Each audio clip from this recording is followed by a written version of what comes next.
फरीक रहमत करे अहमद करीम साहब होते थे, जो कि उस वक्त साहिवाल के जनरल मैनेजर थे। हम दोनों ही सेलेक्ट हो गए थे। तो ये तैयारी तुरी हो गई, तो मैं बड़ा फिक्रमंद था यार, अमेरिका जा रहे हैं। उन दिनों में ना कुवैत और इराक की जंग की वजह से ना सारी फ़्लाइटों प्रोग्राम जो थे ना वो सारे चेंज हो चुके थे। तो मैंने नीयत की कि इंशाअल्लाह वापसी पे उम्रा करके आएंगे। तो मुकर्रर दिन पे जब हम 2 दिन पहले 3 दिन पहले कराची पहुंच गए, पता चला कि एक डॉक्यूमेंट ज़रूरी है, वो तो हमें हेड ऑफिस ने दिए ही नहीं है, जो कि नो ऑब्जेक्शन सर्टिफिकेट होता है अपने अदारे की तरफ से कि आप ये मुल्क से बाहर जा सकते हैं। तो वो जो हमारे ट्रेनिंग इंस्टीट्यूट के हेड थे हमारे बैंक के ही, उनको मैंने कहा तो उन्होंने वो जनरल मैनेजर कोयटा रह चुके थे, जिनसे का जिक्र मैंने बिल्ली के वाक़े में भी किया था। उन्होंने कुछ रिस्पांस नहीं दिया। मैं बड़ा फिक्रमंद हुआ कि कल या परसों फ़्लाइट है, तो मैंने वहाँ से टेलीफोन किया उस वक्त के होम सोर्स की डिवीज़न के हेड के, जो कि उस वक्त मोहम्मद अकरम भट्ट साहब थे, जो कि कोयटा में रह के आए थे ऐसे बड़ी अच्छी। उनको टेलीफोन किया, उनका गौर साहब आप फौरी तौर पे ना हेड ऑफिस पहुंच जाए। मैं हेड ऑफिस पहुंच गया, उन्होंने कंसर्न आदमी को बुलाया, उसी वक्त ऑर्डर किया और वो जो NOC था वो तैयार करके मेरे हवाले कर दिया। हम कराची के जिस होटल में ठहरे हुए थे, मैं भी वहीं ठहरा हुआ था, और मेरे दूसरे साथी भी जिन्होंने साथ जाना था वो भी उसी होटल में थे। तो मैं एक दिन इशा के वक्त मैंने बड़ा रो के सजदे में गिर के गिड़गिड़ा के बिल्कुल गिरियाजारी करके अल्लाह ताला से दुआ की, अल्लाह पाक हमारी नीयत है कि हम उम्र अदा करें। तो उम्रे की नीयत से हमने उम्रे का आराम भी, किताबें भी जो कि रहनुमाई के लिए होती हैं, वो हम कराची से ख़रीद ली हुई थी। तो वो दुआ शुआ पढ़ के इशा की नमाज के बाद मैं सो गया। रात को मैंने ख्वाब देखा, ये सच्चा वाक़या बताने लगा हूँ। ख्वाब ये था कि आप फ़लाँ तारीख को ना उम्रे के लिए जाएंगे, और उसमें नाव का हिंसा आ रहा था। ये मैंने कहा। मैं जब बाजार हुआ तो मैं अपने कुलीग के कमरे का दरवाज़ा नॉक किया। मैंने कहा अहमद करीम साहब इंशाअल्लाह हम उम्रे पे जाएंगे, इंशाअल्लाह उम्रे पे जाएंगे। अल्लाह ताला ने मुझे ये इशारा ख्वाब में नवाजा है, और इसमें नाव का हिंसा है जो तरी होगी। तो हम माशाल्लाह वहाँ से फिर जिस रात की फ़्लाइट थी, रात के 2:30 बजे फ़्लाइट थी कराची से हम कराची होटल से रात को निकले। हमने कराची एयरपोर्ट पहुँचने का पहले ही बंदोबस्त कर लिया हुआ था। वो हम ये अब किस एयरलाइन से जा रहे थे? PIA से? PIA के थे जी। तो हम जी डायरेक्ट फ़्लाइट थी, लेकिन वाया जर्मनी, फ्रांस और फिर आगे न्यूयॉर्क थी।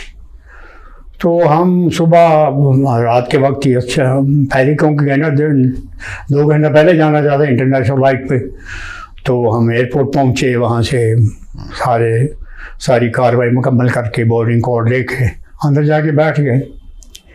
बोर्डिंग कोड लिया, सारे बैठ गए। फिर वक्त मुकर्रर पे फ़्लाइट जो थी वो सारे हमारे 20 दूसरे साथी भी थे, तो 18 वो भी उसी फ़्लाइट से रवाना हुए। हमारी फ़्लाइट कराची से चल के पहले जो उसका स्टे आया वो पाकिस्तान और तुर्की से ऊपर से फ्लाई करती हुई फ्रैंकफर्ट जर्मनी में उसने पहले लैंड किया। वहाँ जो चंद पैसेंजर थे, जो मुसाफिर थे जिन्होंने जर्मनी उतरना था, वो एयरपोर्ट पे उतर गए। उस एयरपोर्ट पे एक वो मुसाफिर भी था